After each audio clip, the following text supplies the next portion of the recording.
Hey guys, today we got Ron's story on the podcast, and met Ron a few months ago through Ace Chapman. Ron has a business pitch DB that he bought actually, so that's one of the reasons why it's on the show, because that when we can talk about how he got to acquire that business. But before we get into that, kind of want to take it back to how you started your entrepreneurial journey, where you're from, and what you're working on nowadays. Oh yeah, no, that's pretty cool. So I'm from East St. Louis, Illinois, man. At one point, we had like a streak of 20 years as the most dangerous city in America, right? Yeah. And it's a little bitty town, and people always talk about the bad things, but I'm one of the what I believe to be the good things that have come out of East St. Louis. That there's a lot of great people from East St. Louis, the great jazz great Miles Davis, several basketball players from the 90s and early 2000s, Darius Miles, LaFonso Ellis, the head coach of basketball from University of Missouri is Conzo Martin. I mean, there are a lot of great people that have come out of the greatest female athlete in history, Jackie Joyner Kersey, grew up down the street from me. Really? Okay. So she's a really good friend now. But it's just the idea that, everybody has this story. I've come from the worst place. No, it ain't really that bad. Yeah. I mean, it's the worst place in America, but it ain't the worst place on earth. Right. Yeah. So, but I mean, I can say that I was very fortunate to be born and raised where I was raised. And I've gone on to be an entrepreneur. I wasn't tall enough to play basketball and I wasn't strong enough to play football, but I was smart enough to make some money. So that's what I've done. Yeah. What was like the first business you got into? I used to collect cans. You collect aluminum cans, you stomp on them, put them in a trash bag, and every month my mom would put that stinky bag of leaky beer cans and soda cans that I collected. We only take them once a month because we needed the cans to dry out. Right. So we stomp on them to open them up to get all the liquid out. Right. And you put them in the bag. You want to get as many in the bag as possible. You take them and you get $30 or $40 every month. And that was the first actual business. I was in the recycling business at 6 years old. That's 6. Yeah. You was either taking bottles or cans, man. That's how you make money in the hood, man. Yeah, I remember doing that too in LA. Yeah, I mean, we didn't call it a business back then, but that's what it was. I was in the recycling business. Don't be a hater. Yeah. That for sure. So then like throughout, you're growing up and stuff, I'm assuming you try like different things. And I mean, you just do whatever, but my mom and dad were school teachers. So, I was just told to stay in school, but I'm like, dude, I want some money. So I would try things. I would, try to cut the grass. I was allergic to it. So I never was able to cut grass. Hey, let's go shovel snow. Man, that stuff's heavy. I ain't doing that too long. So I just stuck to the cans and stuff like that. And then would try to sell little things through like the little candy sales at school and stuff like that to get toys that I wanted. But, most of the time that was me hiring my mom to take the candy list to her work and she sold the candy. I was the CEO. Yeah, the CEO.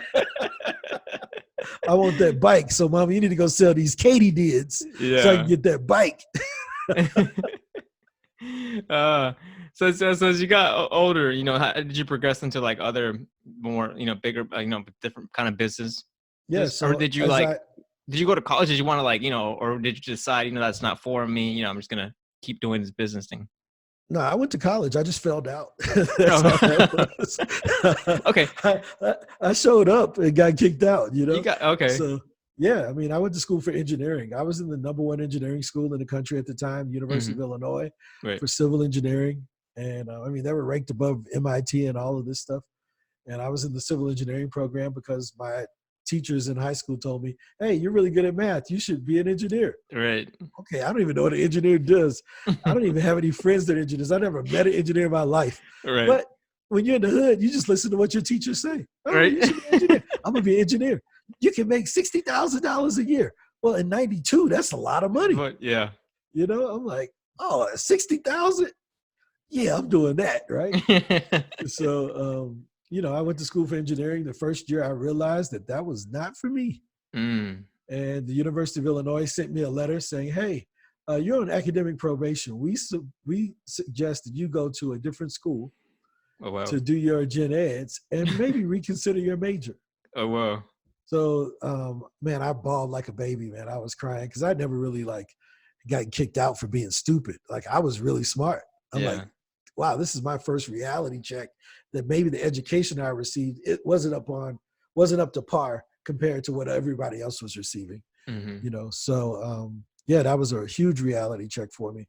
Went back to summer school that summer and took business classes because I was a part of this entrepreneurship program in high school. So Mm-hmm. I'm like, I'm just going to go start a business.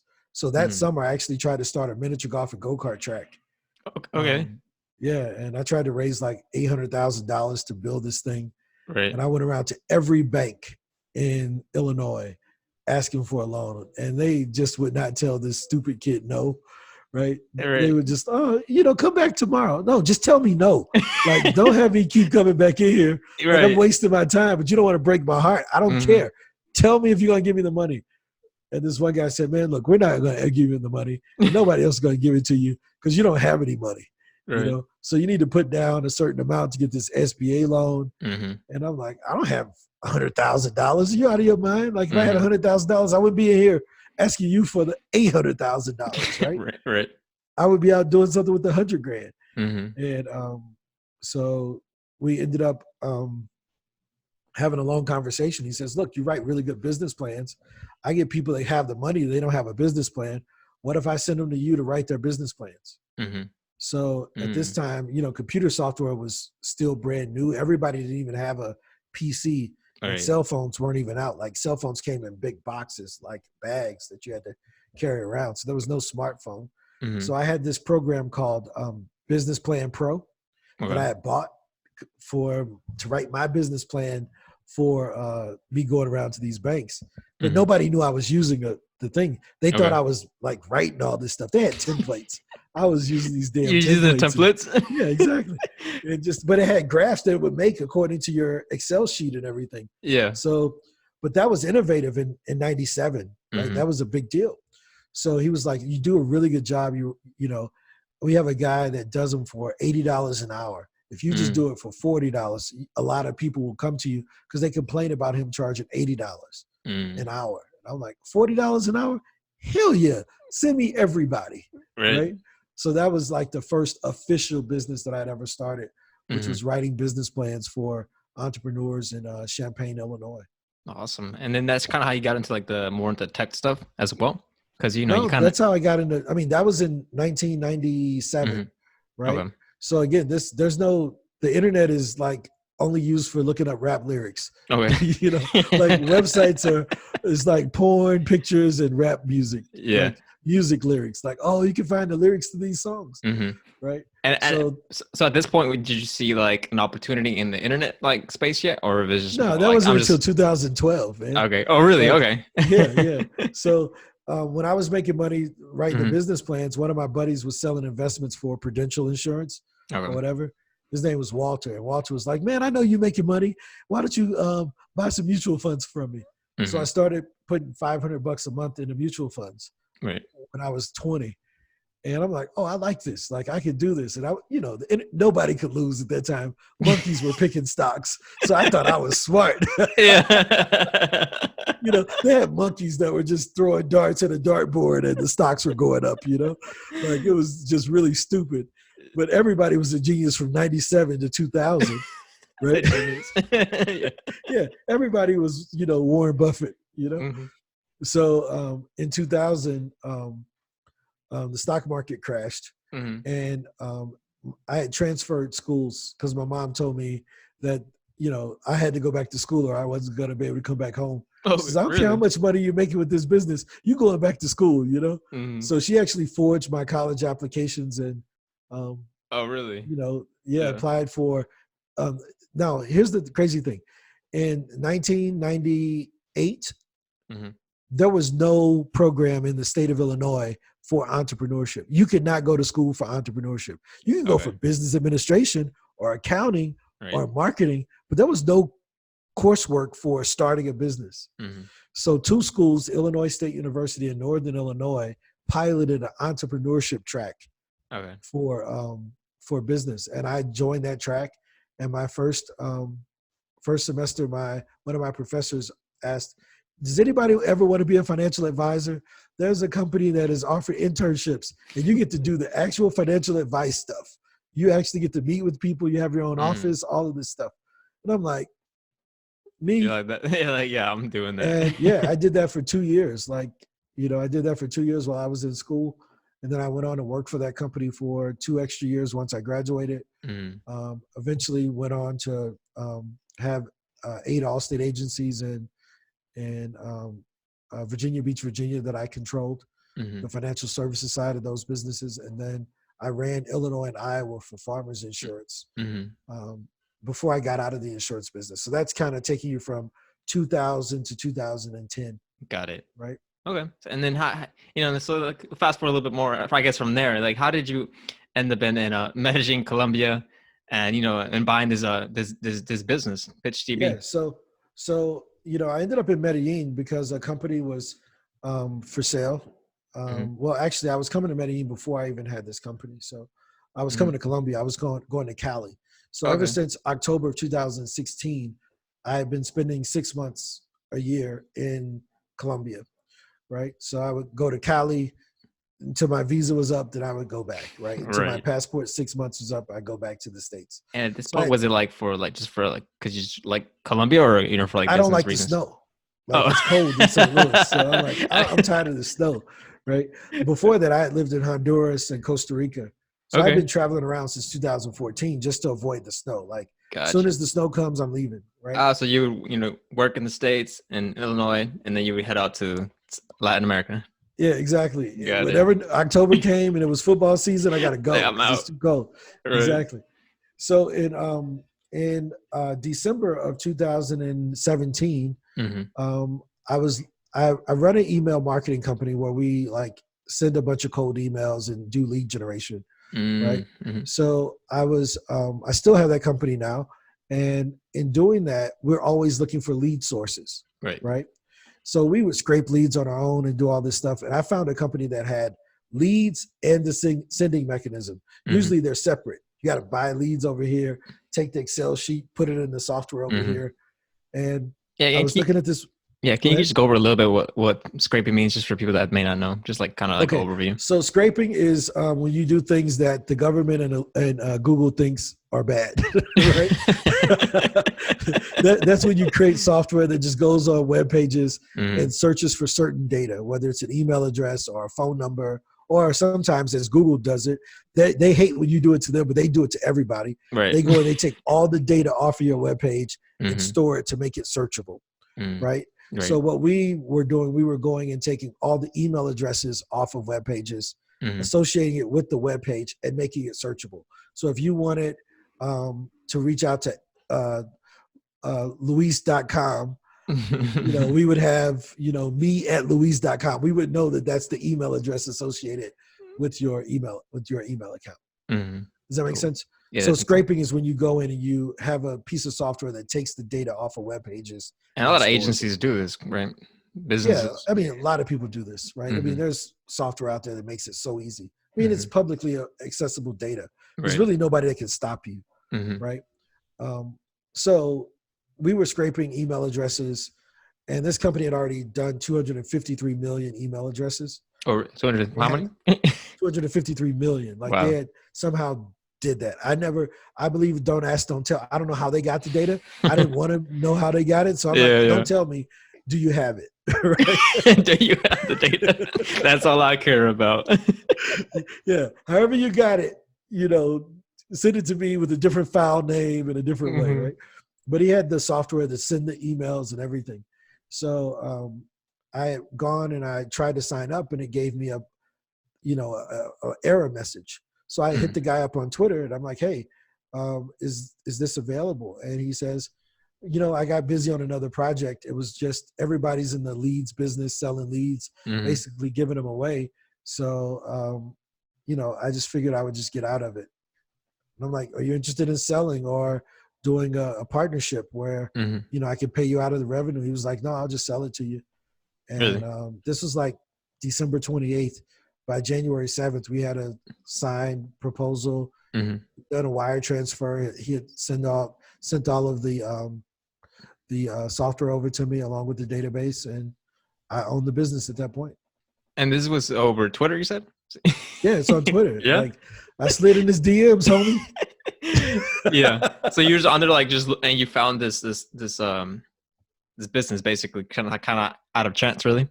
Yeah, I was Googling looking for sales leads. Okay. Like I'm looking for leads. Like, so then he pops up. He had his SEO was working where he came up with leads, and I clicked on. I'm like, oh, he has leads in the software. I don't need to buy this other software. Yeah. And how was that the process of buying the business? So it was just like that simple, straightforward. You DM'd him. You said, hey, you interested in selling? And he said, yeah. Dude, we wrote up a 1-page thing. Like, hey, this is what he's going to get. This is what I'm going to get. It was literally 1 page. He agreed to work with me for 6 months. Okay. As I transitioned 20 hours a week, as I transitioned someone new onto the business, and we came up to an hourly rate of what I would pay him every month. Right. Yeah.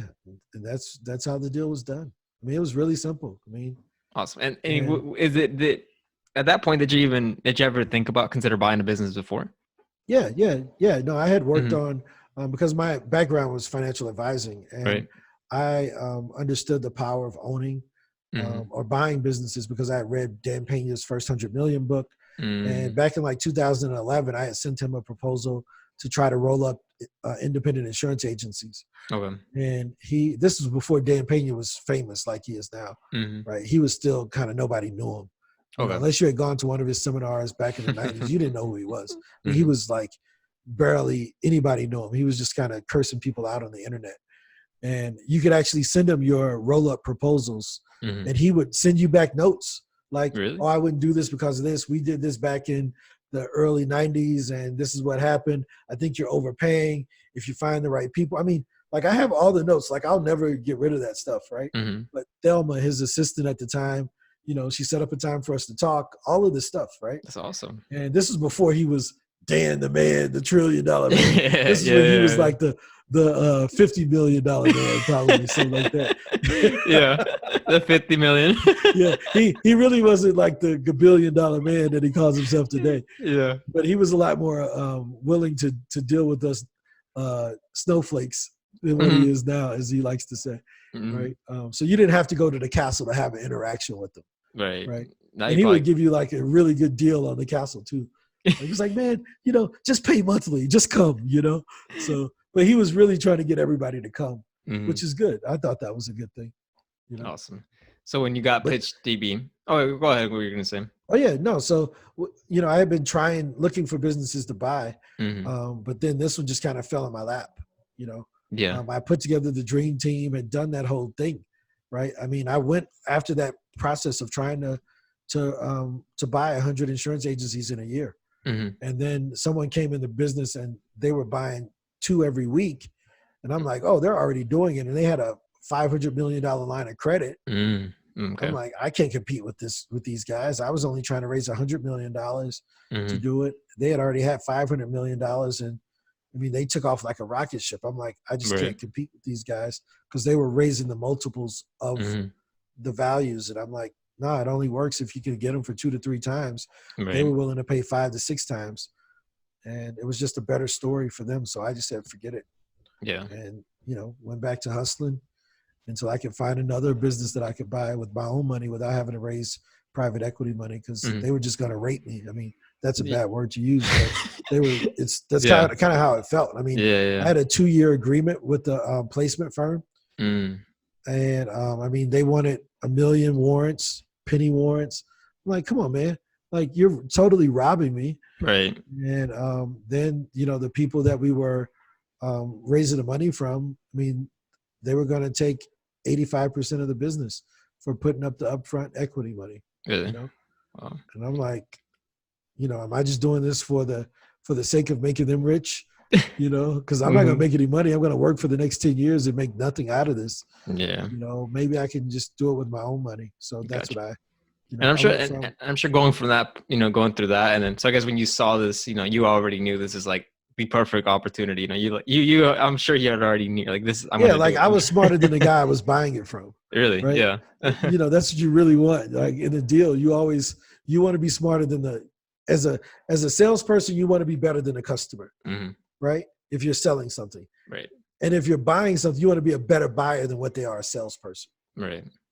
Right. I was a better buyer than what he was as a salesperson. He's a better coder than me, but he wasn't a better buyer. Gotcha. Right.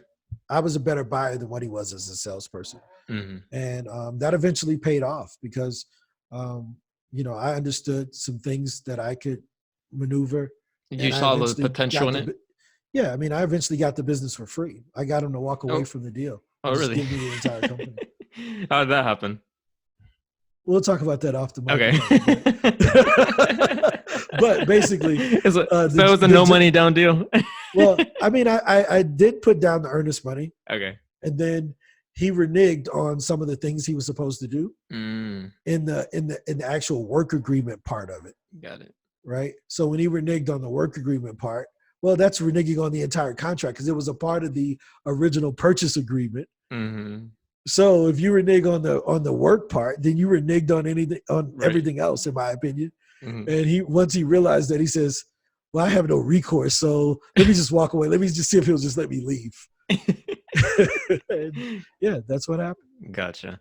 And so I guess can you get to what PitchDB is and what it does? Yeah. So again, PitchDB started off as just an email database selling leads, and we converted it presently into the world's largest search engine for speaking opportunities. So you can come in and search, our podcast database. You can search our business database, our local association database to try to find speaking gigs, or our conference database. You can go in and search for speaking opportunities. You can reach out to the podcasters and ask them if they want to have you on as a guest, kind of how we're here talking today. That's how I met you. I came over to talk to Ace and to show you all how to use PitchDB. Right. And, at the time, one of your coworkers, she was in charge of doing that, and she reached out and got Ace booked on podcast right there while we were at the meeting. So, but that's what it is. It's about getting people booked for press opportunities, podcasts, or live speaking events. Yeah, and I remember you mentioned about taking uneducated data and making it educated, right? And that's kind of like what this does, right? Yeah. So I mean, in the data continuum, there are letters, and letters. You put a group of letters together, they become words. Right. You put a group of words together, they become sentences. Right. You put a group of sentences together, it becomes a paragraph. A bunch of paragraphs becomes a story. And the larger you keep compounding those things, the more valuable it becomes, right? The alphabets are useless until they're made into blockbuster movies, right? Or best-selling books, right? So a bunch of email addresses are useless until you can show people how they can use those email addresses. Right. So I had 253 million email addresses, sure, but why? Okay, so we have job titles. Well, that's okay, but that ain't really that. Everybody's not in HR. Right. But okay, this is the recruiter that looks for speakers for these conferences. Yeah, I want him, right? I'll give you money to talk to that guy. This is the senior editor for this magazine that's looking for contributing authors. And here's when they do their annual conference. Yeah, I want to talk to that person. This is the producer of the local television station, and they're looking for people to be on their local morning shows, right? That's educated data at that point. But when it was just their email address, it was stupid, right? It wasn't worth very much. Does that make sense? Yeah, it makes sense. That's where the value is really, when you can put all those things together. Yeah, when you can educate it up. So, the more, it's kind of like making cookies, right? If I just tossed you a bunch of flour and sugar without the right recipe, it doesn't turn into a cookie, right? So a lot of times big data is just useless until you can put some type of algorithm or education to it, some type of intelligence, whether it's artificial intelligence, educating the data, or manual intelligence, which is what we do.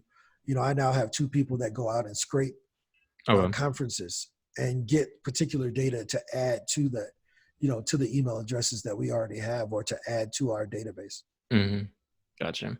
Does that make sense? Yeah, that makes perfect sense. What would you say is needed, to be not a successful entrepreneur, but what have you had to change? You know, was there something that you needed to change to become a, I guess, better entrepreneur or business owner? Yeah. Well, I mean, I think the first thing is realizing that you have to trust people, right? Mm-hmm. You have to trust that other people will get it done. This was the biggest thing for me because Mm-hmm. I can't code, right? Yeah, yeah. So I had to trust that my coders could build what I wanted, Mm-hmm. right? I had to trust they were going to do it the way that I wanted to do it. And they weren't just going to sit there like this while the clock's running. You know, they're not doing any of this. They're just like, oh, this dude is stupid. You don't know how Yeah. long this takes. No, I Mm-hmm. ended up finding some really good developers that actually are pretty smart and intelligent and honest.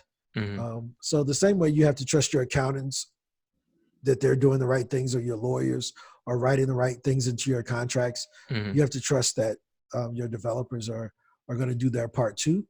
And then the second thing I would say is, if you own a company and you're not the best salesperson, you're an idiot. I mean, I don't apologize for saying that. You Mm-hmm. have to be the best salesperson.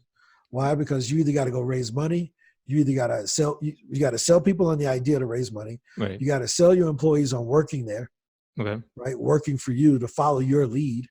You got Mm-hmm. to sell, customers on buying your product, your initial product, or continuing to buy your product. So I also believe, I know a lot of people want to be entrepreneurs. And they'll say, Right. no, I don't like selling. Well, you're going to lose to people like me because I'm just going to out hustle you. Right. Like I'm going to go and take your business. I'm going to eat your lunch because Mm-hmm. I know I'm a better salesperson. Yeah. And would you say, like, growing up in St. Louis, kind of like the way that you did has helped you become, being a better entrepreneur? Yeah, because I ain't afraid of nobody. Like how you Yeah. gonna scare me? Like, really? You Mm-hmm. you gotta be really tough to scare me, Mm-hmm. right? I I feel mean, like, seriously, I've seen, dude. I remember being in high school and these little kids would come and jump guys that were in the band. okay. Like our school was in the middle of the projects, like Mm-hmm. surrounded on all four sides by the projects, Right. and these kids would be 8 to 10 years old, and they would beat up the high schoolers because there would be 15 of them. And they would beat up the high Mm-hmm. school kids, take their wallets, take their hats, their jackets, their shoes. These are kids, like Right. 10-year-old kids jumping people, but they had an advantage, Mm-hmm. right? Their brother was standing right there with a shotgun under his under his trench coat. Like, dude, Yeah. if you hit him, I'm gonna shoot you. You better not hit my little cousin. Mm-hmm. Yeah. No, I That's the mean, environment. Like, how am I going to be afraid of anything when I watch this happen to people? yeah. I mean, the main reason I bring that up, because I like to tie in, like things that, situations where people were under a lot of pressure, had to go through a lot, but somehow they found a way to overcome, because I feel like you can go either two ways. You could either take the bad route or use this negativity to help you in your business and life and in general. So I Well, like how you. I think everything that you want in life is on the other side of fear, Mm-hmm. right? Dating the girl you want to date or dating the guy you want to date, you're not with them because you're afraid to ask him out. Right. That's all that it is. Closing the deal you want to close, it's not closed because you haven't asked enough people to buy it, Mm-hmm. right? You've asked one person, they told you no, you put your tail between your legs and you went home crying. No, Right. keep going. Like, ask somebody else. I don't care. I mean, one of my mentors, I emailed him for 2.5 years. Mm. I didn't care.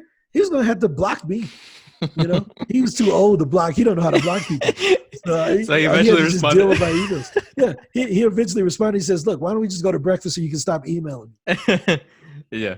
Like, seriously, that's what he said. Like, Mm-hmm. that's how I got a response, So, I mean, everything you want is on the other side of fear. So I just think about all the, I pledged a fraternity when hazing was legal, Okay. right? Like, well, I don't think it's ever been legal, but, I'm not ashamed to say that I may have gone through some hazing Okay. at some point in May my life. have. And so, whenever I go into a business meeting, I'm thinking like, number one, they're not hitting me with those paddles, Mm-hmm. right? Nobody in here is about to kick my ass. So Right. the worst thing they can do is tell me they don't want what I'm offering to them. Mm-hmm. So I already have an advantage going in because I know you can't hurt me. The worst Right. thing you do is tell me no, and I'm just going to leave and go and talk to one of your competitors. Right. So it's like, who cares? Like, Mm-hmm. but everybody's so afraid. And I don't put any stock in the idea that I need to close this deal. Right. No, I don't need to close it because I got another one. there's And a, another one. yeah, you know how many people I email today? I don't care if 900 of them tell me no. I just want the 15 that want to meet with me. Exactly. I love it, man. Yeah. So So where can before we wrap up, where can people find you, find your business, find what's the best way to reach out to you if they're interested yeah. in the So pitch DB, yeah, if you want to hop on the PitchDB, if you were to go to pitchdb.com, sign up for early access. If you put Luis in the referral code, I'll give you some free credits and I'll walk you through PitchDB and how you can use it to get booked on podcasts, how to get booked on speaking gigs. So you can go there to find PitchDB. If you just want to find me, I'm RonStoryJr on every platform, whether that's Facebook, LinkedIn, Twitter, Instagram, Snapchat. I have Ron Story Jr. on every platform. So yeah, you want to find me online, ronstoryjr.com. Yeah, I mean, that's it. Awesome. That's where I'm at. But yeah, moral of the story, don't be a coward, man. Life is too short to be a coward. I'll tell you a funny story that your listeners may like. January 30th. Right. I don't remember. Is it 31 days in January or 30? I'm not entirely sure. I don't know. Whatever. The last day of January, I got drugged and robbed here in Medellin, right? Oh, wow. Okay. And I woke up 2 days later in the hospital, right? Okay. And all of my friends are asking, man, you coming back home. I know you're not going to stay there. I'm like, are you out of your mind? I'm staying. Like, they're not going to run me out of here. I'm okay, you know? But most people get afraid. I just push further into it, right? So when that crazy thing happened, I could have ran home, but that's just not in my character. It's like, no, like I didn't die. I learned a huge lesson. I learned that my life could be taken away at any point in time. Yeah. I had a huge scratch on my head from when I fell. They pushed me out of the Uber. Wow. I got robbed in an Uber. In an Uber? Yeah, in an Uber. Got drugged and robbed in an Uber. Yeah, they dropped me off at home. They just took my iPhone and my watch and my wallet. So it cost me like $300, but I got a new phone and a new credit cards within a week. It was importantly, you're alive, man. You're good, man. Some people don't make it out of that. Yeah. Like, so, but this is the reason why, like I tell you, like, you got to go forward. You can't let somebody who can write a little check as a customer stop you from pursuing your goals. Your dreams are more important than anything that anybody on the other side could do. And your life could be taken away. Imagine being dead and you never even tried to have the courage to go after what you wanted to go after. So, it's not surprising that February we had our largest month with PitchDB. Why? Because my whole perspective on it is like, oh, dude, I could be dead next week. Let me just give this everything now. Like, I was already crazy. Yeah. Imagine now it's like even more like more focus driven. Yeah. I mean, it's just like, what do I have to lose? Like, it could be taken all away from me and, it would suck. Yeah. So I'm just like, yeah, just go. Who's going to stop me? Gotcha. So if you've never read the book, The 50th Law by 50 Cent, greatest book ever. It's a good one. The greatest book ever. Like, better than all the other BS books they tell you how to win friends and influence people, think and grow rich. Those books are trash. Go and get The 50th Law, the best book ever if you want to be an entrepreneur. The 50th Law? By who again? 50th Law. By 50 Cent, the rapper. Oh, okay, cool. I didn't even know he had a book. Okay. No, it is the best book, my favorite book of all time. Better than the 4-Hour Work Week. Okay. Because it goes down to first principles. Gotcha. Which is fear. Everybody's afraid of something. Right. And that's the difference between successful people and unsuccessful people. Fear. Courage. That's it. That's the only difference. Courage. Who can stick in there the longest? Courage and action. Yeah.